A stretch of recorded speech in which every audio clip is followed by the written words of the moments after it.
Hello, good afternoon to all the students. I think सबको screen दिख रही होगी। Formulation of LPP. आज से हम न्यूमेरिकल प्रॉब्लम चालू कर रहे हैं ऑपरेशंस रिसर्च में। अभी तक जो फर्स्ट यूनिट थी उसमें हमने अभी तक पूरा थ्योरेटिकल पढ़ा, और सेकंड यूनिट की थ्योरी में जो एलपीपी है उसका इंट्रोडक्शन, उसके एडवांटेजेस क्या क्या हो सकते हैं, उसके एप्लीकेशन एरियाज कौन कौन से हैं, वो हम सब ने पढ़ा।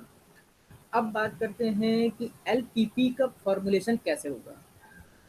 जो एलपीपी है उसके जो न्यूमेरिकल्स हैं वो बनते कैसे हैं, और ये जितनी भी प्रॉब्लम्स हैं आपको आपके जो डेली रूटीन लाइफ होती है या बिजनेस या ऑर्गेनाइजेशन, वहीं से प्रॉब्लम उठाई जाएंगी और उन्हीं को हम प्रॉब्लम फॉर्मुलेट करेंगे।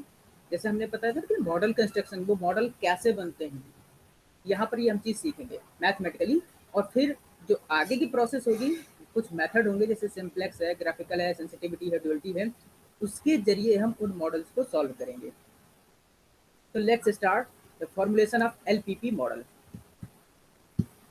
आप लोग जल्दी से ज्वाइन कर लीजिए जिससे हम लोग स्टार्ट कर पाएँ। Formulation of LPP model. ठीक, तो एलपीपी मॉडल अभी तो हम ऐसे इसको सिंपली फॉर्मुलेट करेंगे, लेकिन जब इसके मेथड आएंगे जैसे ग्राफिकल या सिंप्लेक्स मेथड, तो उसमें क्या क्या होता है थोड़ा सा ओवरव्यू हम यहाँ भी पढ़ेंगे। जैसे मैक्सिमाइज फंक्शन ये हम बता चुके हैं एग्जाम्पल में कल एलपीपी के उसमें, और इसके अलावा डिसीजन वेरिएबल्स क्या होते हैं, सब्जेक्ट टू कांस्टेंट क्या होते हैं। फिर इसमें कुछ और भी चीज़ें आती हैं जैसे सिलेक्ट वेरिएबल है, सरप्लस वेरिएबल है। तो जब जैसे जैसे हम आगे पढ़ते जाएंगे और उसमें वो चीज़ें इन्वॉल्व होंगी, तो उनकी पूरी स्टेप बाय स्टेप प्रोसेस पढ़ेंगे कि जैसे सिंप्लेक्स मेथड है उसको सॉल्व करने की पूरे क्या स्टेप होते हैं, उसमें क्या क्या वेरिएबल्स होते हैं, तो वो वहाँ हम लोग पढ़ेंगे। लेकिन थोड़ा थोड़ा हम यहाँ पर भी देखेंगे कि जैसे ऑब्जेक्टिव फंक्शन क्या क्या होता है, सब्जेक्ट टू कांस्टेंट क्या होते हैं, डिसीजन वेरिएबल्स क्या होते हैं। हम यहाँ पर एक बार थोड़ा थोड़ा उसका ओवरव्यू देखेंगे। तो हम इसमें से एक एग्जाम्पल लेंगे और उसके जरिए समझेंगे कि फॉर्मुलेशन ऑफ एलपीपी क्या है। अभी जितनी जल्दी हो सके ज्वाइन कर लीजिए, नहीं तो फिर न्यूमेरिकल में मुझे बीच में लोगों को वो एडमिट करना पड़ेगा, तो बार बार वो डिस्टर्ब होगा। ठीक, let's start formulation of LPP. पहला एग्जाम्पल। अब यहाँ पर एक एग्जाम्पल दिया हुआ है, सब लोग अपनी स्क्रीन पर देख लें। मैंने स्क्रीन शेयर की हुई है और सबके स्क्रीन पर ये न्यूमेरिकल शो हो रहा होगा। तो पहले मैं इस न्यूमेरिकल को एक्सप्लेन करूंगा, समझाऊंगा, और इसके बाद फिर हम इसका सॉल्यूशन निकालेंगे कि जो हम इसको सॉल्यूशन का हम इसको प्रॉब्लम को फॉर्मुलेट करेंगे, एक मॉडल बनाएंगे, और सॉल्यूशन जब हम इसके मेथड पढ़ेंगे आगे, इसका जो टॉपिक होगा उसमें से हम इसको सॉल्व करेंगे इसके। तो क्या दिया हुआ है, nature connection is planning to new public recreational sites. कोई नेचर कनेक्शन एक कंपनी है जिसका नाम हो सकता है, या कोई ऑर्गेनाइजेशन हो सकता है, is planning to new public recreational, दो साइट जो है पब्लिक के लिए वो बनाना चाहती है। कौन कौन सी, a forested wilderness area and a sight seeing and hiking park. मतलब कि एक जो है फॉरेस्ट के लिए बना है, जो फॉरेस्ट में घूमने आप जा सकते हैं आप। दूसरा है एक साइट सीइंग के लिए पार्क। ठीक, ये दो चीजें जो है वो बनाना चाहती है। They own 80 hectares of forested wilderness area and 20 hectares suitable for the sightseeing and hiking park. अब क्या है, 80 एकड़ जो फॉरेस्टेड वाइल्डरनेस के लिए एरिया है, और 20 हेक्टेयर, जो 80 हेक्टेयर है वो फॉरेस्ट एरिया के लिए है, और जो 20 हेक्टेयर है वो पार्क के लिए है, जो साइट सीइंग के लिए है। But they don't have enough resources to make the entire areas available to the public। लेकिन उनके पास जो एरिया है वो पूरा जो है इतना काफी नहीं है कि उसमें से वो पूरा पब्लिक के लिए बना सके। यहाँ पर समझिए क्या, but they don't have enough resources to make the entire areas available to the public. उनके पास इतने रिसोर्सेज नहीं है कि वो पूरे एरिया को पब्लिक, पब्लिक का मतलब कि दोनों साइड, फॉरेस्टेड वाइल्डरनेस और जो है जो साइट सीइंग पार्क का है, वो दोनों 80 हेक्टेयर की उनके पास जमीन है। लेकिन बीच बीच में मुझे ज्वाइन करवाना पड़ रहा है।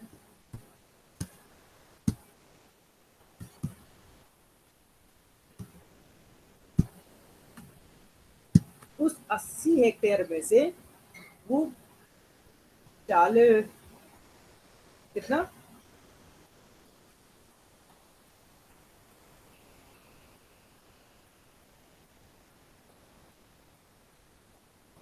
हाँ 80 हेक्टेयर का वो फॉरेस्टेड को बनाना चाहते हैं और 20 हेक्टेयर का उसका पार्क के लिए।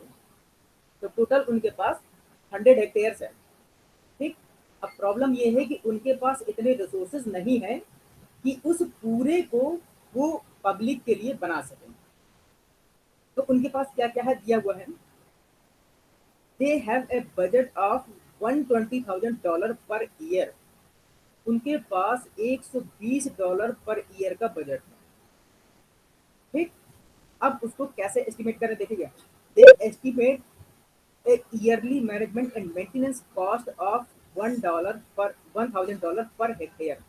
अब कह रहे हैं कि उनकी जो मेंटेनेंस कॉस्ट है पर ईयर और पर हेक्टेयर की, that is $1,000 for the forested wilderness area. $1,000 जो वाइल्डरनेस एरिया है उसके मेंटेनेंस के लिए, and $4,000 per hectare for the sight seeing and hiking cost. जो पार्क के लिए है उसके मेंटेनेंस के लिए पर ईयर पर हेक्टेयर $4,000, मतलब कि एक साल में एक हेक्टेयर का आपका $4,000 लगता है। The expected average number of visiting hours a day per hectare are 10 for the forest and 20 for the sight seeing and hiking park. आप कह रहे हैं कि जो एक्सपेक्टेड एवरेज नंबर ऑफ, मतलब कि अब जैसे कोई पार्क है या कोई फॉरेस्ट एरिया, वो कब तक खुला रहेगा। जैसे सुबह के आपके मान लीजिए 7 बजे से खुला या 9 बजे से खुला, तो शाम को 5 बजे तक, 8 बजे तक, 7 बजे तक, तो इसमें से कितने घंटे वो खुला रहेगा। तो कह रहे हैं कि जो 10 घंटे है वो फॉरेस्ट एरिया खुला रहेगा और जो 20 घंटे है वो पार्क वाला एरिया खुला रहेगा पर डे। अब याद रखिएगा, और ये पर हेक्टेयर पर डे है, हेक्टेयर पर डे। ठीक। मतलब कि एक दिन में जो पर हेक्टेयर में जो खुला रहेगा वो 10 घंटे फॉरेस्ट एरिया के लिए और 20 घंटे जो साइट सीइंग पार्किंग है उसके लिए। ये तो हमारे पास दिया हुआ है। अब अगर आप इसको समझें तो देखिए, ये एक थ्योरेटिकल प्रॉब्लम पूरी दी हुई है कि जैसे आप कभी जू वगैरह जाते हैं तो सुबह 5 बजे 10 बजे तक खुलता है, आप 1 घंटे में कितना घूम पाते हैं, कहाँ घूम पाते हैं, ये सारी चीजें एक तरह से दी हुई है। अब क्वेश्चन क्या बनता है, how many hectare should nature connection allocate to the public site seeing and hiking park.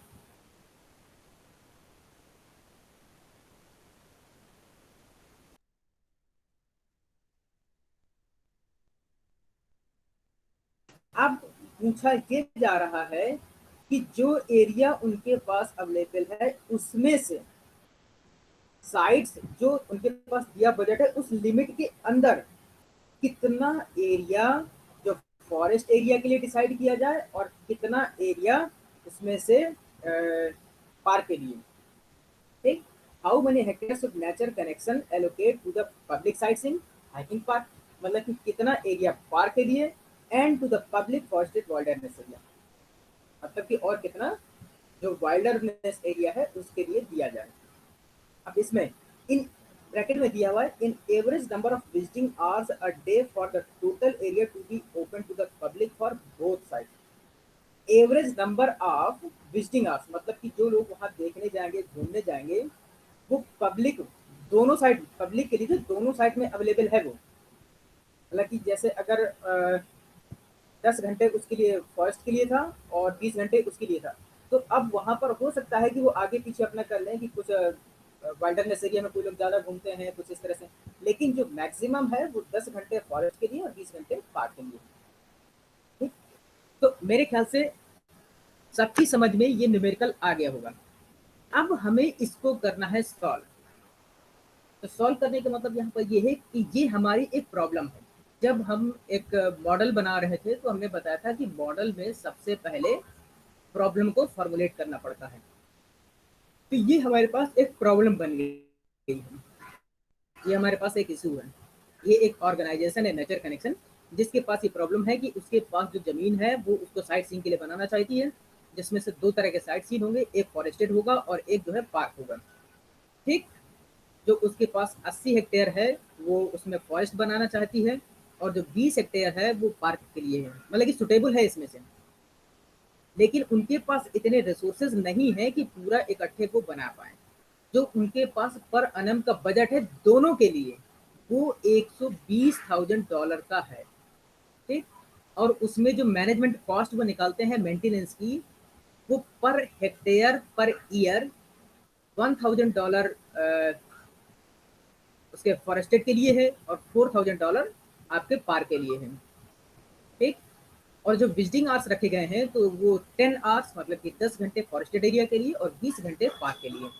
अब इसके बेस पर हमें निकालना है कि हमें कितना एरिया, मतलब कि कितने हेक्टेयर एलोकेट करें हम फॉरेस्ट एरिया के लिए, और कितने हेक्टेयर एलोकेट करें हम पार्क साइड के लिए। ठीक। और हमें जो बजट दिया है इसको ध्यान में रखना है। तो आते हैं इसका सॉल्यूशन। अब इसमें देखिए, जब इसका हम सॉल्यूशन निकालेंगे तो हमने बताया था डिसीजन वेरिएबल्स। ठीक। अब मान लीजिए कि जो x1 है वो हेक्टेयर अलॉटेड है पब्लिक फॉरेस्टेड वाइल्डरनेस एरिया के लिए। जो x1, मान लीजिए कि x1 हेक्टेयर हमने एलोकेट कर दिया वाइल्डरनेस एरिया या फॉरेस्टेड एरिया के लिए, और जो x2 हेक्टेयर है वो हमने public site seeing hiking park के लिए एलोकेट कर दिया। याद रखिए, हमने x1, हमारे पास जितना भी एरिया था हमने उसमें से x1 हेक्टेयर फॉरेस्टेड एरिया के लिए एलोकेट कर दिया, और x2 हेक्टेयर हमने पार्क के लिए एलोकेट कर दिया।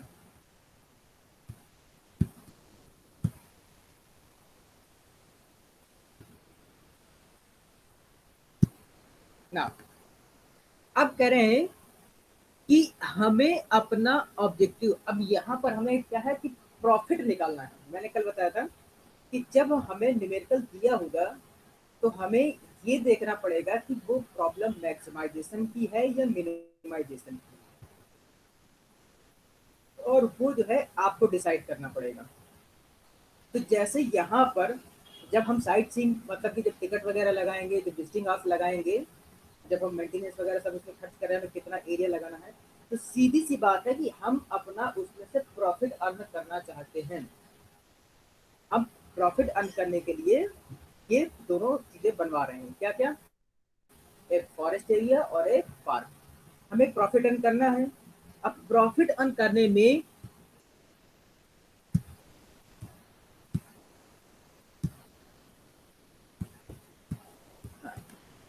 तो अब जब प्रॉफिट अर्न करना है कि तो प्रॉब्लम ये है कि प्रॉफिट कैसे अर्न होगा?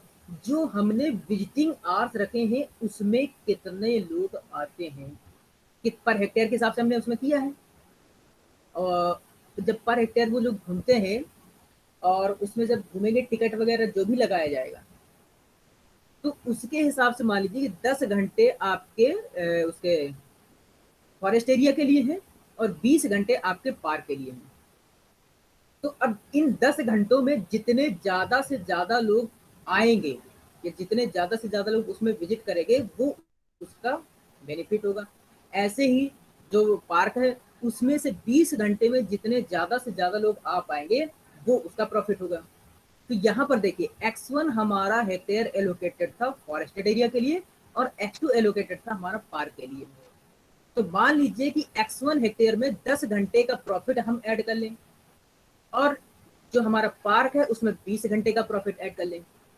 तो ये 10x1 हो गया आपका, जो आपके फॉरेस्ट एरिया का प्रॉफिट है। और जो 20x2 है, that is your profit for या revenue for your park area. अब हमारा क्या है, एम है कि हमें कितना एरिया इन दोनों को एलोकेट करना है। तो अब इन दोनों को मिलाकर के जो प्रॉफिट होगा वो हमारा मैक्सिमम होगा। तो अब हमने इन दोनों को ऐड करके हमारा इस प्रॉफिट को मैक्सिमाइज करना है। अब यहाँ पर प्रॉब्लम, हमने अभी x1 x2 की कोई वैल्यू नहीं है। जब हम आगे पढ़ेंगे तो x1 और x2 की वैल्यू इस तरह से निकालेंगे कि हमारा प्रॉफिट मैक्सिमम हो। मतलब कि हमें कितना पार्क एरिया को एलोकेट करना है और कितना हमें फॉरेस्ट एरिया को एलोकेट करना है। ठीक। तो ये हमारा हो गया ऑब्जेक्टिव फंक्शन। ऑब्जेक्टिव फंक्शन क्या, हमें अपने प्रॉफिट को मैक्सिमाइज करना था, उसके लिए हमने 10 घंटे फॉरेस्ट एरिया में रखे हैं और 20 घंटे हमने पार्क एरिया में रखे हैं। तो 10 घंटे के हेक्टेयर में जितने लोग विजिट करेंगे वो हमारा फॉरेस्ट एरिया का प्रॉफिट होगा, और 10 घंटे में जितने पार्क में लोग विजिट करेंगे उसका प्रॉफिट हो गया। तो हमने दोनों को मिला दिया तो वो हो गया हमारा ऑब्जेक्टिव फंक्शन। ठीक, अब चूंकि हमें प्रॉफिट है तो हमें उसको मैक्सिमाइज करना है, तो हमने यहाँ पर लिख दिया है max 10x1 plus 20x2। This is our objective function. अब बात करते हैं सब्जेक्टिव कॉन्स्टेंट्स की। तो सब्जेक्टिव कांस्टेंट क्या होगा, अब कह रहे हैं कि जो फॉरेस्ट एरिया है उसको हम 80 हेक्टेयर से ज्यादा एलोकेट नहीं कर सकते हैं। हमारा x1 क्या था, फॉरेस्ट एरिया। तो फॉरेस्ट एरिया को कह रहे हैं कि x1 should not be greater then 80 hectare, मतलब कि जो फॉरेस्ट एरिया की जमीन है वो 80 हेक्टेयर से ज्यादा नहीं होगी। तो हमने यहाँ पर क्या लिख दिया, x1 हमारा फॉरेस्ट एरिया का हेक्टेयर था, तो x1 इज लेस देन और इक्वल टू 80, मतलब कि जो फॉरेस्ट एरिया होगा वो मैक्सिमम से मैक्सिमम 80 जा सकता है, उससे ऊपर नहीं जा सकता, उसके नीचे ही रहेगा। मैक्सिमम जा सकता है, याद रखिए 80 है नहीं, 80 तक जा सकता है, उससे ज्यादा हम एलोकेट नहीं कर सकते। अब यहाँ पर 80, ये 75 हो सकता है, 70 हो सकता है, 60 हो सकता है, 5 हो सकता है, 10 हो सकता है, वो उसकी वैल्यू निकलने पर डिपेंड करेगा। ठीक, तो यहाँ पर ये हो गया कि हमारा जो x1 है उसको हम 80 हेक्टेयर से ज्यादा एलोकेट नहीं कर सकते। सिमिलरली जो पार्क एरिया था उसको हम 20 हेक्टेयर से ज्यादा एलोकेट नहीं कर सकते हैं। तो यहाँ पर x2 is less than equal to 20, जो पार्क एरिया था उसको हम 20 हेक्टेयर से ज्यादा नहीं एलोकेट कर सकते थे, तो वो हो गया लेस देन 20। अब बात करते हैं कि हमें जो पूरा बजट मिला था, एनुअल बजट, वो था 120,000 का। जो $120,000 थे वो पूरे साल का बजट था। अब लेकिन जो ये 120,000 बजट है वो केवल एक ही लैंड के लिए नहीं है, आइदर इट इज, मतलब कि ये तो फॉरेस्ट के लिए होगा या तो उसके लिए पार्क के लिए होगा, ऐसा नहीं है।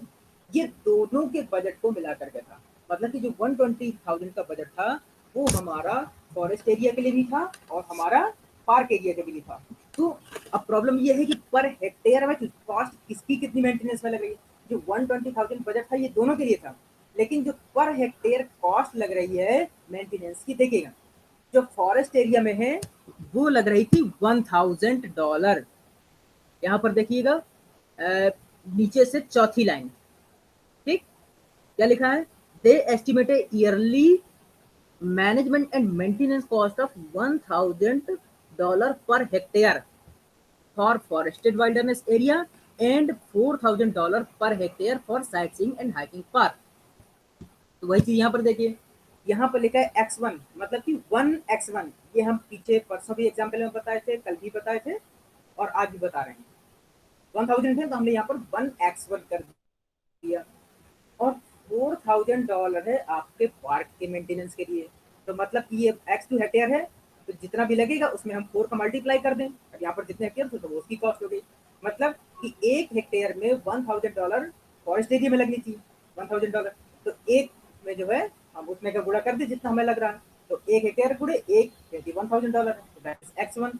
अब $4,000 लग रही है एक हेक्टेयर में, तो x2 हेक्टेयर में कितने लगेगी, 4 इंटू x2। तो ये हो गई आपकी इसकी कॉस्ट पार्क एरिया की। अब लेकिन दोनों को मिला करके $120,000 से एक्स्ट्रा नहीं होगा पर ईयर में। ठीक, तो ये हो गया मतलब कि x1 प्लस 4x2, मतलब कि ये टोटल मेंटेनेंस कॉस्ट हो गई दोनों की मिला करके, फॉरेस्ट एरिया की भी और पार्क एरिया की भी। लेकिन इन दोनों की जो मेंटेनेंस और मैनेजमेंट कॉस्ट है that should not be greater then $120,000, $120 से एक्स्ट्रा नहीं होनी चाहिए। तो ये हमने यहाँ पर लगा दिया कि जो ये हमारी कॉस्ट है that is x1 plus 4x2 should not be greater then $120,000। ये हमारे पास तीसरा सब्जेक्टिव कांस्टेंट हो गया। अब हमारे पास ये 3 इक्वेशन ये बन गए, ऊपर हमारे पास ऑब्जेक्टिव फंक्शन दिया हुआ है। और हाँ, एक चीज और मैंने बताया था, नॉन नेगेटिविटी कांस्टेंट, जो हमारे पास ये वेरिएबल्स होते हैं उनकी वैल्यू 0 से नीचे नहीं हो सकती है, अधिकतम 0 तक ही होगी, इससे नीचे नहीं हो सकती, 0 या 0 से बड़ा। मतलब कि जैसे यहाँ पर x1 x2 हेक्टेयर है, तो हम ऐसा नहीं होगा कि कोई पूरा गायब करके उसको माइनस में कर देंगे, ठीक, दूसरे का खर्चा दूसरे में लगा दे, दूसरे का खर्चा दूसरे में लगा दे, ऐसा नहीं होगा। तो यहाँ पर x1 x2 और ये हमेशा रहेगा, ये नॉन नेगेटिविटी कांस्टेंट हमेशा रहता है। अगर आपको जब भी प्रॉब्लम फॉर्मुलेशन आती है तो उसमें जितने भी वेरिएबल लिखेंगे उनको आप ग्रेटर देन इक्वल टू 0 लिखेंगे ही लिखेंगे, ठीक। तो ये होता है नॉन नेगेटिविटी कांस्टेंट। तो यहाँ पर x1 is greater than equal to 0 and x2 is greater than equal to 0। अब हमारे पास जो प्रॉब्लम थी यहाँ पर पीछे, वो क्या थी कि हमें अपना एलोकेशन करना था, जो लैंड थी हमको फॉरेस्टेड एरिया में और पार्क एरिया में, लेकिन हमें ये पता नहीं था कि हमारे पास कितना हमें फॉरेस्ट एरिया करना है और कितना हमें पार्क एरिया करना है। लेकिन हाँ, हमारे पास कुछ कंडीशंस थी, कुछ लिमिटेशंस थी कि हमें कितना खर्च कर सकते हैं, हम कितने विजिटिंग आवर्स रखेंगे, कितना मेंटेनेंस कॉस्ट रखेंगे, हमारा बजट कितना है, ये चीज़ें हमें पता थी कुछ लिमिटेशंस के साथ। मैंने बताया था कि हमारे पास स्कार्स रिसोर्सेज का ऑप्टिमम इस्तेमाल करना है ऑपरेशन रिसर्च में। तो वही चीज़ें, ये हमारे पास रिसोर्सेज हैं, ये अनलिमिटेड तो है नहीं, स्कार्स हैं। अब इन रिसोर्सेज के अंतर्गत हमको एक मॉडल जनरेट करना है, तो वो हमने ये मॉडल जनरेट किया है। जो गिवन प्रॉब्लम थी कि हमें कितने हेक्टेयर उसको एलोकेट करना है, तो वो हमने एक ये मॉडल जनरेट कर लिया है। अब जब हम इसको सॉल्व करेंगे तो हमारे पास x1 और x2 की वैल्यूज आ जाएंगी, x1 और x2 की वैल्यूज आ जाएंगी, तो हम यहाँ पर जो ऑब्जेक्टिव फंक्शन है मैक्स, यहाँ पर आप चाहे तो एक और लिख लीजिए जेड, ये हो गया। तो ये हमारे पास जेड की वैल्यू आ जाएगी जो हमारा ऑब्जेक्टिव फंक्शन है। तो हमें इससे x1 x2 की जो भी वैल्यू होगी तो उसी के हिसाब से हम उतना एरिया फॉरेस्ट के लिए और उतना एरिया पार्क के लिए बना लेंगे। याद रखिएगा, मैंने कहा था कि इसके इस अल्टरनेटिव सॉल्यूशन भी हो सकते हैं। जो ये एक चीज आई है ये मैथमेटिकली सही है बहुत तरीके से, लेकिन जब आप इसको इम्प्लीमेंट करते हैं तो जरूरी नहीं है कि वो चीजें उसी तरह से घटें जिस तरह से घटती हैं। अब जैसे हमने 10 घंटे फॉरेस्ट एरिया, फॉर एग्जाम्पल के तक मान लीजिए कि जो हमने 10 आवर्स विजिटिंग आवर रखे थे जो फॉरेस्ट एरिया के लिए, 20 आवर्स पार्क एरिया के लिए, तो हो सकता है कि लोग फॉरेस्ट एरिया में ज़्यादा आएँ और पार्क एरिया में कम आएँ, या इसका वाइस वर्सा भी हो सकता है कि फॉरेस्ट एरिया में कम आए और पार्क एरिया में ज़्यादा आए। तो फिर हम बाद में ये नहीं कह सकते कि जो हमारा मॉडल था वो गलत था। वो ह्यूमन बिहेवियर, इमोशंस और लोगों के उस पर साइकोलॉजिकल फैक्टर पर डिपेंड करता है। लेकिन जो हमारे लिमिटेड कांस्टेंट थे उनके बेस पर जो हमने मॉडल बनाया है उसका ये बढ़िया सॉल्यूशन है। ये हमने अपनी तरफ से ऑप्टिमम किया है कि इन रिसोर्सेज के अंतर्गत हमारे पास जो लैंड है हम उसका एलोकेशन इस तरह से कर सकते हैं। That will be our optimum solution for given resources. तो आई थिंक कि सबको समझ में आ गया होगा। अब अगर इसमें से किसी को समझ में नहीं आ रहा है तो एक बार पूछ सकता है, ये न्यूमेरिकल प्रॉब्लम है, ये आपके शॉर्ट क्वेश्चन में आती है, कभी कभी हो सकता है लॉन्ग में भी आ जाती है। तो जो ये न्यूमेरिकल है, अगर इसमें से किसी को कुछ पूछना हो तो, क्योंकि इसके बाद फिर दूसरा न्यूमेरिकल करेंगे वो।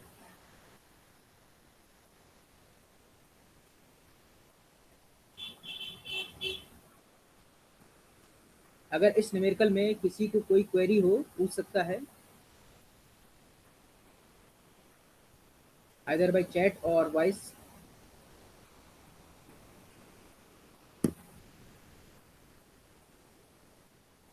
सबकी समझ में आ गया?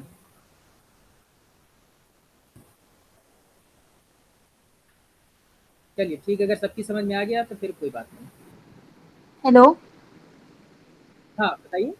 सर, जो लीनियर इक्वेशन आपने दिखाई थी 10x1 प्लस 20x2 वाली, उसको हम लोग को हाँ हाँ, प्रॉब्लम में जो सॉल्व करते हैं जैसे लीनियर इक्वेशन जैसे सॉल्व करते हैं वैसे ही करनी है। नहीं नहीं, इसके सॉल्व करने के मेथड होते हैं, जैसे ग्राफिकल मेथड है, सिंप्लेक्स मेथड है और सेंसिटिविटी है, ड्युअलिटी। इसके सॉल्व करने के, जब आप लोग जैसे क्लास 7th 8th में सॉल्व करते थे उस तरह से सॉल्व नहीं करेंगे इसमें, इसमें थोड़ा सा डिफरेंट है। जो सिंप्लेक्स मेथड है उसमें टेबल बनेंगी और इटरेशन टेबल बोलते हैं उनको, उन टेबल्स के जरिए हम सॉल्व करते हैं। यहाँ पर क्या होता है कि हमने एक चीज और बताई थी कि जैसे कुछ वेरिएबल्स ऐसे होते हैं जो इम्पैक्ट डालते हैं लेकिन हम उसमें कंसीडर नहीं करते, तो उन वेरिएबल्स को हम एक्सक्लूड करेंगे, और कुछ वेरिएबल्स ऐसे होते हैं जो हमें डालना पड़ते हैं, तो उन वेरिएबल्स को हम इंक्लूड करेंगे, उसके बाद फिर हम सॉल्यूशन निकालते हैं। जैसे आप बात कर रहे हैं कि जो सिंपल इक्वेशन सॉल्व करते हैं ऐसा है, तो मैं एक मिनट यहाँ पर दिखाता हूँ कुछ, कंट्रोल एन। जैसे हाँ, आपका कहना है कि जैसे हमने यहाँ पर दिया हुआ है x plus P Y equal to x plus T Y equal to 5 and x plus 5y equal to 7। आपको आप लोगों को कहना है कि जैसे हमने ये इक्वेशन फर्स्ट मान लिया, इसको इक्वेशन सेकंड मान लिया, ठीक। इसको थोड़ा बड़ा कर देते हैं ताकि लोगों को दिखे। हाँ, जैसे ये है इक्वेशन ए, और ये मान लीजिए है इक्वेशन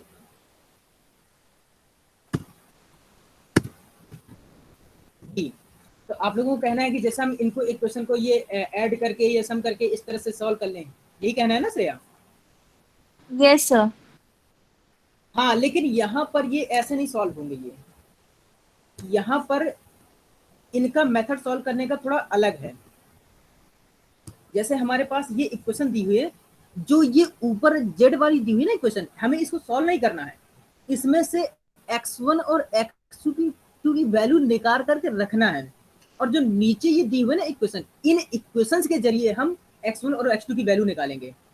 अब जैसे बात करते हैं x1 x2 की वैल्यू निकालने के लिए, तो कुछ कंडीशंस होती हैं, उन कंडीशंस को फॉलो करते हुए हम रखेंगे। जैसे ग्राफिकल में तो सिंपली है कि जैसे दो वेरिएबल हैं, हम उसको एक को 0 मान करके और दूसरे की वैल्यू निकाल लेंगे, उससे फिर पॉइंट निकालेंगे, पॉइंट निकालने के बाद फिर हम ग्राफ ड्रॉ करेंगे, ग्राफ ड्रॉ करने के बाद उसमें से हम ऑप्टिमम पॉइंट निकालेंगे, वो हमारे x1 और x2 की वैल्यू होंगी। तो उसमें मेजरमेंट बहुत एक्यूरेट रखना पड़ता है, आपको ग्राफ पेपर पर बनाना पड़ेगा, या तो फिर आप जो स्केल वगैरह है उससे बहुत मीजर करके नाप के बनाएंगे, तब उसके एग्जैक्ट पॉइंट निकलेंगे। और रही बात इसका जो दूसरा मेथड सिंप्लेक्स मेथड, तो सिंप्लेक्स मेथड में इटरेशन टेबल बनती है, तो आप लोगों को पुराने तरीके से सॉल्व नहीं करना है, इनको जो आगे मेथड आएंगे उनसे सॉल्व करना है, ठीक है। अभी ये तो केवल फॉर्मुलेशन है, आगे जो न्यूमेरिकल्स आएंगे आपको न्यूमेरिकल्स दिए होंगे एग्जैक्टली, ये बहुत ही, जब आगे आप एमबीए में पढ़ेंगे तब इस तरह की प्रॉब्लम फॉर्मुलेट करके फिर उसको सॉल्व करना होगा। लेकिन बीबीए में आपके इस तरह के इक्वेशन, जैसे ये इक्वेशन दी हुई है सब्जेक्टिव कांस्टेंट और ऑब्जेक्टिव फंक्शन, इतना पूरा दिया होगा, और उसमें से फिर आपको सॉल्व करके x1 और x2 की वैल्यू निकालनी पड़ेगी। और जो सिंप्लेक्स मेथड है वो आपको लॉन्ग क्वेश्चन में आता है, 15 10 या 12 नंबर का जो भी आपका लॉन्ग क्वेश्चन आता है उसका। अब इसी का एक सेकंड एग्जांपल देखते हैं, उसको समझिएगा। तो इसमें थोड़ा और ये थोड़ा सा अलग हटके है, ये इंडस्ट्री पर्पस से, जैसे उस दिन मैंने बताया था वो चेयर मैन्युफैक्चरिंग और टेबल मैन्युफैक्चरिंग वाला, तो ये कुछ उस तरह का है, तो इसको मेरे ख्याल से समझने में आसानी होगी। इसके बाद थोड़ा एक टफ वाला और करेंगे, आसान टफ इस तरह से करेंगे, हर तरह के न्यूमेरिकल्स करेंगे तो हमें थोड़ा आसानी रहेगी। और एक इसके बाद एक न्यूमेरिकल और कर लेंगे, थोड़ा इससे अलग हटके होगा, तो हमें हर तरह का एक आइडिया लग जाएगा। तो ये एग्जाम्पल दिया हुआ है,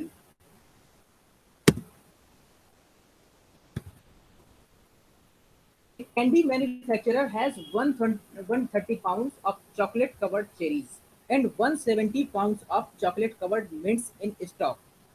He decides to sell them in the form of two different mixtures.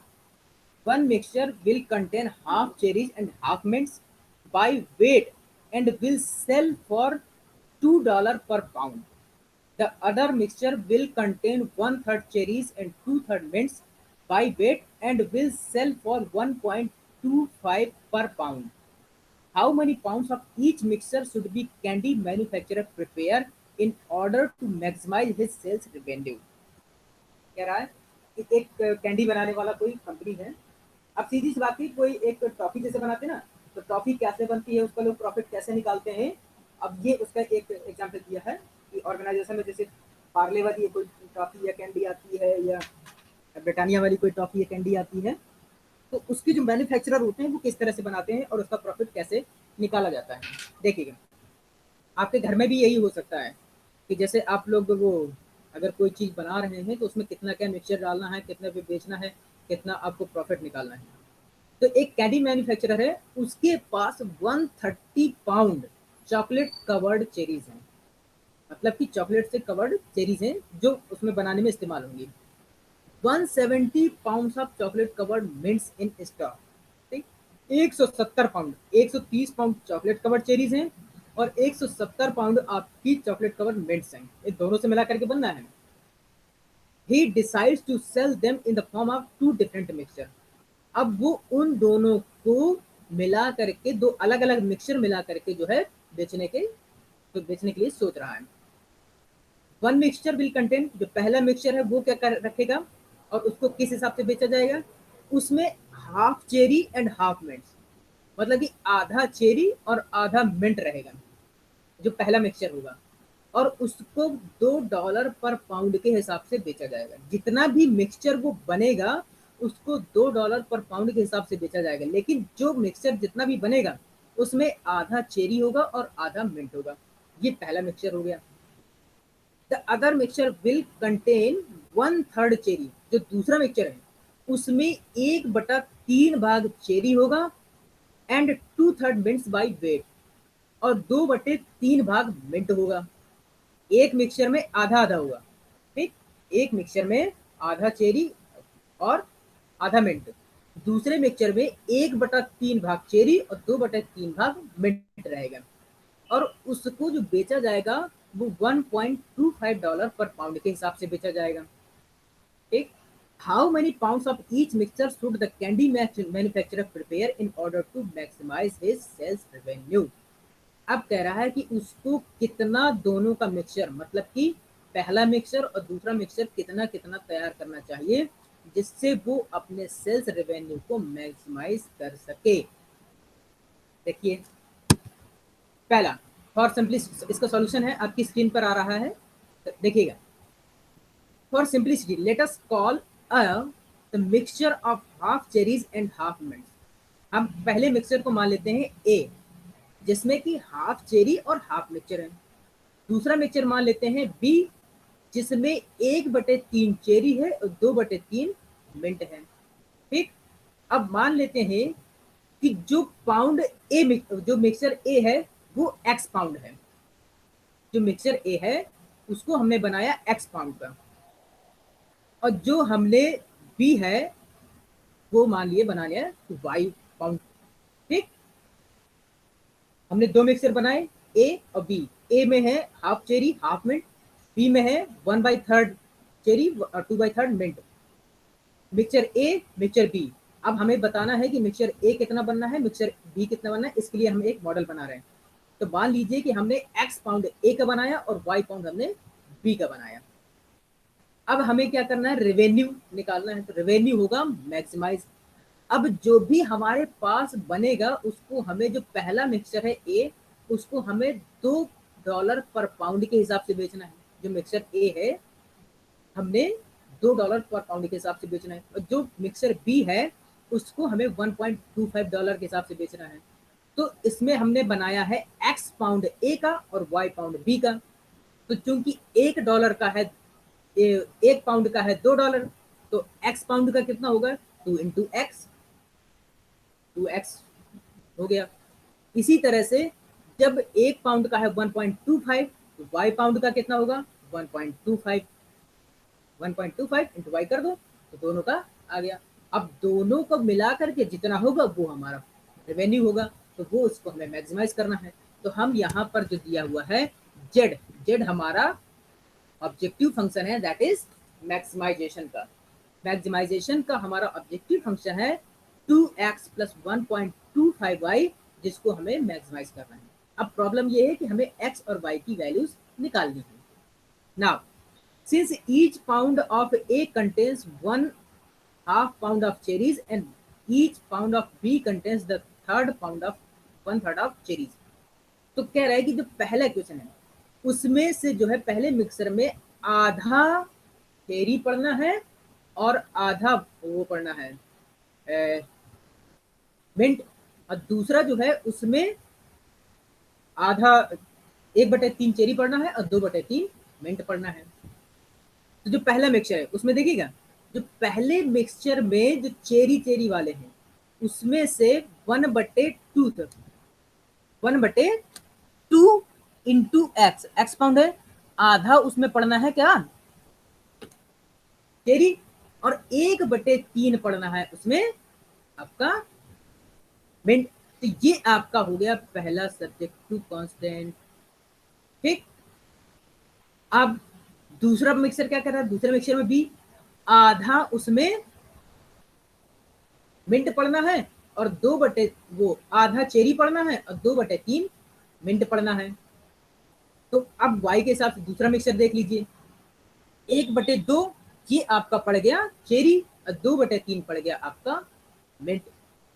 लेकिन जो ये मैक्सिमम है, जो मैक्सिमम है दोनों को 130, जो पहला मिक्सचर है उसको 130 पाउंड से ज्यादा हम नहीं कर सकते हैं, और दूसरा है जो उसको 170 पाउंड से हम ज्यादा नहीं कर सकते हैं। ठीक है ना, जो हमारे पास देखें जो चॉकलेट कवर्ड चेरीज हैं और जो चॉकलेट कवर्ड मिंट्स हैं उनकी अलग अलग मात्रा दी है। तो चेरीज वाला देख लो पहले, चेरीज का हमें कितना है 130। तो देखिए पहले मिक्सचर में जो चेरीज पड़ रही है वो 130 से ज्यादा नहीं होगी जो मिक्सर बनेगा।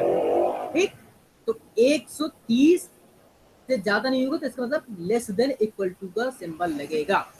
Now since the manufacturer can use at most, मतलब कि अधिकतम 130 pounds of cherries and 170 pounds of mints, we have the constants, क्या कि आधा चेरी और 1/3 मिंट्स को मिला करके 130 पाउंड से ज्यादा इस्तेमाल नहीं कर सकते फर्स्ट मिक्सचर।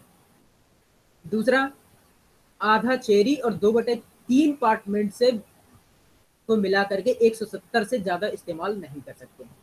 तो ये हो गया आपका दूसरा मिक्सचर। तीसरा कहते हैं नॉन नेगेटिविटी कांस्टेंट, मतलब कि x और y की वैल्यू 0 से कम नहीं हो सकती। ये सब में रहेगा आपका, याद रखिएगा जब भी प्रॉब्लम फॉर्मुलेट करें तो x एंड y या x1 x2 x3 ऐसे जितने भी आए, all these decision values are greater than equal to 0। ठीक, तो अब अगर देखें तो जो पूरी प्रॉब्लम फॉर्मुलेट है बनी है तो क्या बनी है, जो ऑब्जेक्टिव फंक्शन है मैक्सिमाइजेशन का वो क्या है z equal to 2x plus 1.25y, और जो सब्जेक्टिव कांस्टेंट बनेंगे half 1/3 of y is less than equal to 130 and half x plus 2/3 y less than equal to 170, और x and y always should be greater than equal to 0। तो ये आपका हो गया एक दूसरा एग्जाम्पल जिसमें से हमने एक कैंडी बनाने के लिए जो मिक्सर इस्तेमाल होता है वो कितना कितना मिक्सर बनेगा दिए हुए कंडीशंस के अंदर अपने प्रॉफिट को मैक्सिमाइज करने के लिए, उसका ये एक मॉडल हमारे पास बना हुआ है। अब यहाँ पर x और y की वैल्यू निकाल करके हम z बराबर जो दिया हुआ उसमें रखेंगे तो हमें पता लग जाएगा कि हमारा सेल्स रेवेन्यू कितना मैक्सिमम हो सकता है। अब यहाँ तक अगर इस न्यूमेरिकल में किसी को कोई प्रॉब्लम हो तो पूछ सकता है।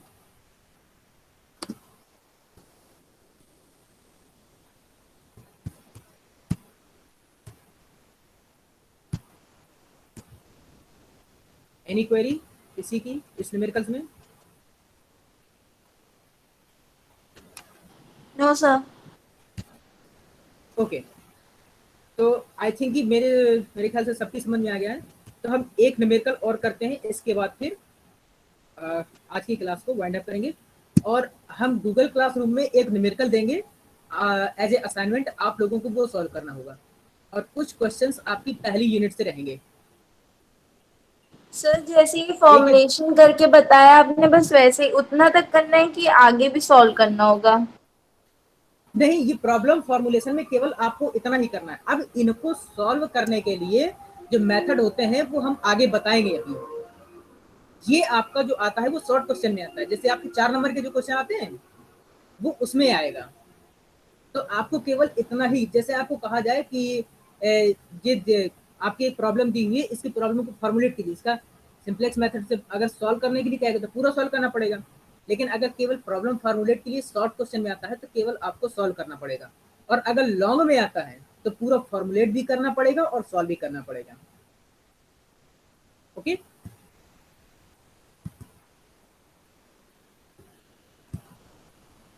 अब एक न्यूमेरिकल और करते हैं। Second exam, next example, keeping the river clean. ये देखो पॉल्यूशन से रिलेटेड है, गंगा नदी का आ गया है, तो उसी से रिलेटेड एक एग्जांपल लिया गया है, और ये काफी अच्छा एग्जांपल है, और इसको आप लोग बहुत बारीकी से समझिएगा, क्योंकि अगर इसको आपने समझ लिया तो मोस्टली काफी कुछ आप प्रॉब्लम फॉर्मुलेशन भी सीख जाएंगे, इसके बाद फिर ज्यादा बताने की जरूरत नहीं पड़ेगी। अभी तक हमने 2 मैक्सिमाइजेशन के पढ़े हैं, ये मिनिमाइजेशन का केस है, तो मैक्सिमाइजेशन और मिनिमाइजेशन दोनों के केस हो जाएंगे, तो प्रॉब्लम फॉर्मुलेशन का ये टॉपिक हमारा कवर हो जाएगा। तो क्या हुआ है, किया हुआ है, लेट्स सी।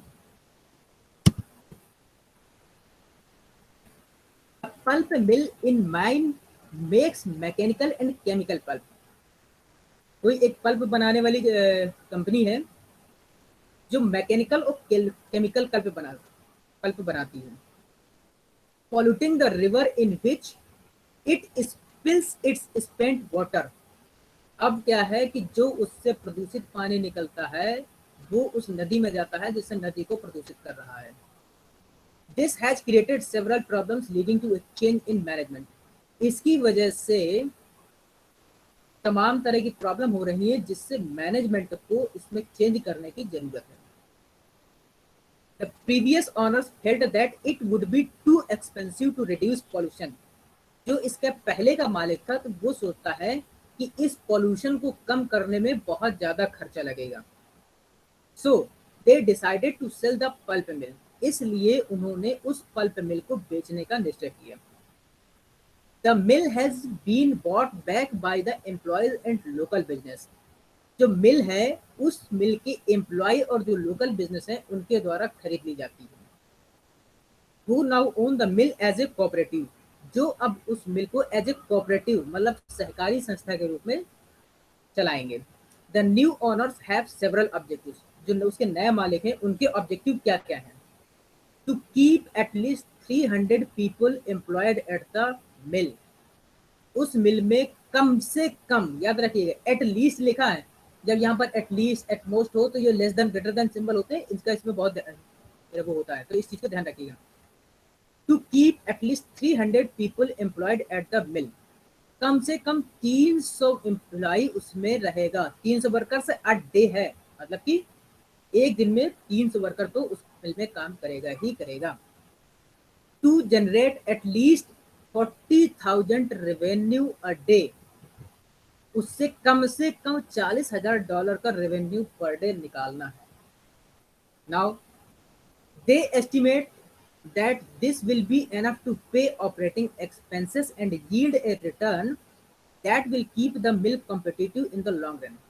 उनका एस्टिमेशन मतलब कि उन लोगों का सोचना या उनकी जो कैलकुलेशन है वो ये कहती है कि जो हमने ये एस्टिमेट ऑब्जेक्टिव रखे हैं ये हमारे मिल को ऑपरेट करने के लिए और लॉन्ग रन में उसको मार्केट में कॉम्पिटिटिव बनाए रखने के लिए काफी। ये मान के चलिए कि उनकी मिल अगर इतना करती है, इतने लोग करते हैं, तो उनकी मिल अच्छी चलेगी, ये सीधी सी बात है। Within these limits everything possible should be done to minimize pollution. अब इन दी हुई लिमिट्स के साथ वो उस पॉल्यूशन को मिनिमाइज करने के लिए क्या करना चाहिए। ठीक, अब वो किस तरह से देखिए क्या कर रहे हैं, क्या क्या हो रहा है। Both chemical and mechanical pulp require the labor of one worker for 1 day per ton produced. Both chemical and mechanical pulp, मतलब चाहे केमिकल पल्प हो चाहे मैकेनिकल पल्प हो, उनको एक वर्कर एक दिन में 1 टन जो पल्प प्रोड्यूस होता है उसके लिए रिक्वायर होती है। अब उससे जो पॉल्यूशन जो होता है उसके लिए भी मतलब कि 1 टन प्रोडक्शन के लिए एक वर्कर एक पर डे के हिसाब से रखा जा रहा है। ठीक, आगे मैकेनिकल पल्प सेल्स एट $100 पर टन। जो मैकेनिकल पल्प है वो $100 पर टन के हिसाब से बेचा जाता है। केमिकल पल्प सेल्स एट $200 पर टन। जो केमिकल पल्प है वो $200 पर टन के हिसाब से सेल किया जाता है। आगे, pollution is measured by the biological oxygen demand, that is BOD. जो पॉल्यूशन की वो मेजर कर रहे हैं कि कितना हो रहा है, तो ये कोई एक यूनिट दिया हुआ है, उसमें से दिया हुआ है measured by the biological oxygen demand. ये कोई कंपनी जो भी हो, तो बीओडी के द्वारा उसको मेजर किया जा रहा है। अब कितना निकल रहा है पोल्यूशन, देखिए 1 ton of mechanical pulp produce 1 units of BOD. मतलब कि जो मैकेनिकल पल्प है वो 1 यूनिट बीओडी का प्रोड्यूस कर रहा है पोल्यूशन। ठीक, 1 ton of chemical pulp unit chemical pulp produce 1.5 units of BOD. अब जो केमिकल पल्प है 1.5 यूनिट्स का पोल्यूशन कर रहा है। मतलब कि जो मैकेनिकल पल्प है वो 1 यूनिट का, और जो केमिकल पल्प है वो 1.5 यूनिट का पोल्यूशन जो है प्रोड्यूस कर रहा है। अब the maximum capacity of the mill to make mechanical pulp is 300 tons per day, for chemical pulp it 200 tons per day. एक दिन में जो मैक्सिमम कैपेसिटी है वो मैकेनिकल पल्प प्रोड्यूस होता है वो 300 टन है, और जो केमिकल पल्प है वो आपका 200 टन पर डे है। The two manufacturing process are independent. यहाँ पर ये अज्यूम कर रही अजम्पशन है कि जो दोनों मैन्युफैक्चरिंग प्रोसेस हैं, मतलब मैकेनिकल पल्प की और केमिकल पल्प की, वो एक दूसरे से अलग है। मतलब कि उनका एक दूसरे में इम्पैक्ट नहीं है, दे आर इंडिपेंडेंट। उनका एक दूसरे से कोई लेना देना नहीं है। लेकिन प्लांट भले ही एक ही फैक्ट्री एक ही जगह हो, लेकिन उनकी जो प्रोसेसिंग है उसमें दोनों का कोई लेना, एक का अलग पोल्यूशन निकलता है, दूसरे का अलग पोल्यूशन निकलता है, उसमें अलग वर्कर काम करते हैं, उसमें अलग वर्कर काम करते हैं। ये सब पूरा सिस्टम अलग है, लेकिन उन दोनों को इंडिपेंडेंट रखते हुए, ठीक, उन दोनों का एक दूसरे से कोई लेना देना नहीं है। तो अब इस पोल्यूशन को मिनिमाइज करने के लिए हमें एक मॉडल जनरेट करना है। देखिए,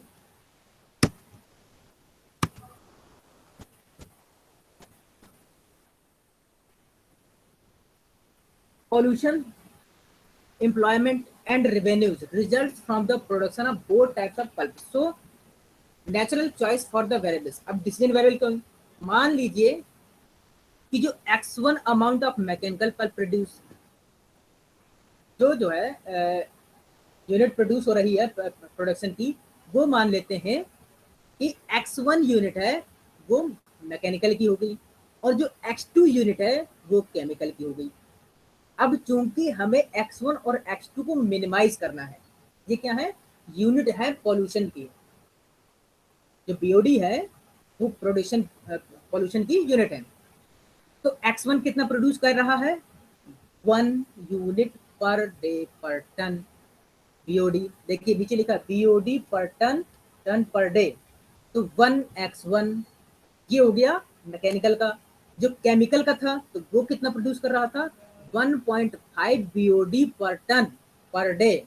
तो ये नीचे दिया हुआ है 1.5 x2। अब दोनों को मिला करके हमें ये पॉल्यूशन हो गया। इन दोनों से जितना पॉल्यूशन हो रहा है वो दोनों को हमने ऐड कर दिया। अब इस एडिशन को हमें मिनिमाइज करना है, इस एडिशन को हमें मिनिमाइज करना है। तो यहाँ पर लिखा है मिन जेड, मतलब कि मिनिमाइजेशन ऑफ जेड। ठीक, तो ये तो हो गया हमारा ऑब्जेक्टिव फंक्शन। अब इसके सब्जेक्टिव कांस्टेंट क्या होंगे, पहला एक वर्कर पर डे के हिसाब से लगता है दोनों के लिए, वो मैकेनिकल पल्प के लिए भी और केमिकल पल्प के लिए। जो एक वर्कर पर डे पर टन प्रोडक्शन करता है वो एक एक है दोनों में। आप पीछे देखिएगा, यहाँ पर दिया हुआ है, देखिएगा, both chemical and mechanical pulp require the labor of one worker for one work day per ton produced। ठीक, तो मतलब कि दोनों के लिए एक लेबर एक दिन में पर टन प्रोड्यूस के लिए जरूरत है। तो ये हो गया 1 वर्कर 1 डे पर टन। ठीक, लेकिन ये 300 से ज़्यादा भी हो सकता है। अब यहाँ पर मिनिमम वाला केस नहीं है, 300 भी हो सकते हैं, 300 से ज़्यादा भी हो सकते हैं, याद रखिएगा। वर्कर्स पर डे 300 तो मिनिमम होने ही चाहिए। यहाँ पर एटलीस्ट लिखिए, टू कीप एटलीस्ट, कम से कम 300 तो होने ही चाहिए। ज़्यादा कितने भी हो सकते हैं, लेकिन 300 से कम नहीं होने चाहिए। तो इसी वजह से यहाँ पर देखिएगा, तो इक्वेशन बना 1x1 plus 1x2 greater than equal to 300। अभी तक आप देखें तो उसमें अधिकतम मैक्सिमम होता था कि मैक्सिमम इतना यूनिट हम इस्तेमाल कर सकते हैं, तो उसमें लेस देन इक्वल टू लगता था। लेकिन यहाँ पर एटलीस्ट है, तो कम से कम है, कम से कम 300 होना चाहिए, इससे ज्यादा भी हो सकता है। तो x1 प्लस x2 की वैल्यू 300 से ज्यादा भी हो सकती है, ठीक। तो इसीलिए यहाँ पर ग्रेटर देन इक्वल टू का लगाया है। तो ये तो हो गया वर्कर पर डे पर टन के लिए जो लगे हैं, मिनिमम 300 या 300 से ज्यादा। आगे कह रहा है कि जो रेवेन्यू जनरेट होता है वो जो केमिकल पल्प है उससे $100 पर टन, मतलब कि जो हमें x1 माना था उससे $100 पर टन, उससे ये मैकेनिकल पल्प का, और $200 पर टन केमिकल पल्प का, ये हमारा रेवेन्यू है। और एक दिन में हम कह रहे थे कि 40,000 तो मिनिमम डॉलर हमारा रेवेन्यू होना ही चाहिए। भले कम से कम $40,000 तो है, 40,000 से ज्यादा भी हो सकता है। तो इसीलिए यहाँ पर देखिए ग्रेटर देन इक्वल टू का साइन लगा है, यहाँ पर sign greater than equal to, क्योंकि एक दिन में मिनिमम तो हमें 40,000 का चाहिए ही चाहिए रेवेन्यू, मैक्सिमम कितना भी हो सकता है।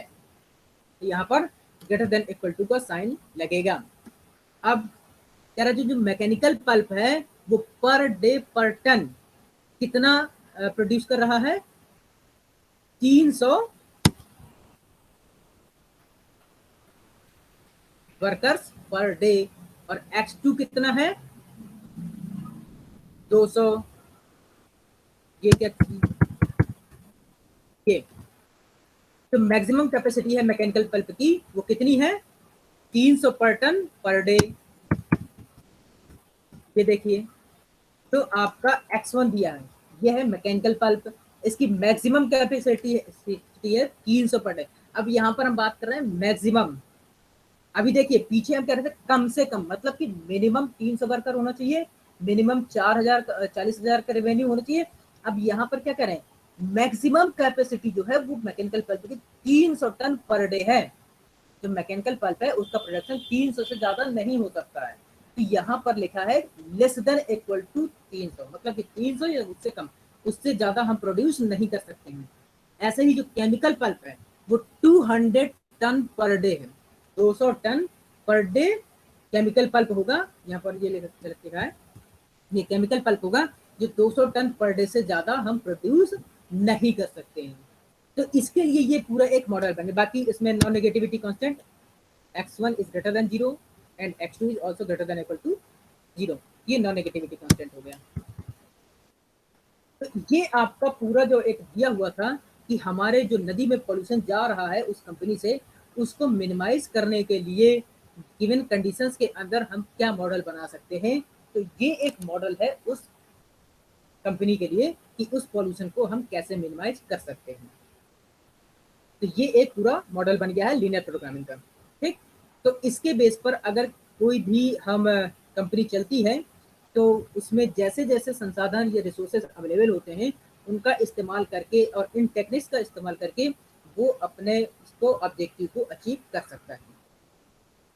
तो ये हो गया एलपीपी का प्रॉब्लम फॉर्मुलेशन। ये आपका आज का टॉपिक पूरा कवर हो गया। अब इसमें से अगर किसी को कोई क्वेश्चन पूछना हो तो पूछ सकता है।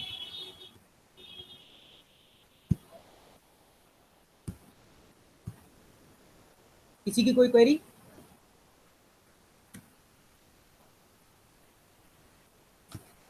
अगर कोई क्वेरी नहीं है तो फिर आज की क्लास को वाइंड अप करते हैं,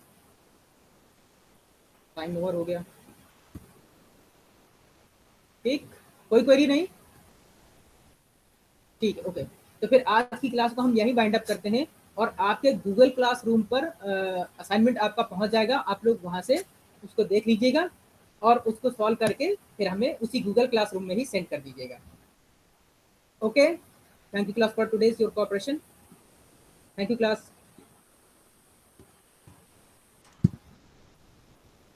सर हैंड रिटन होना चाहिए कि हम लोग पीडीएफ उसमें वर्ड फॉर्म में भी भेज सकते हैं कंप्यूटेशन में? आप किसी में भी भेज सकते हैं, आइदर पीडीएफ और हैंड रिटन, लेकिन अगर हैंड रिटन होगा तो बेटर होगा। ठीक है। Okay sir. और अगर किसी को कोई कुछ पूछना हो तो पूछ सकता है।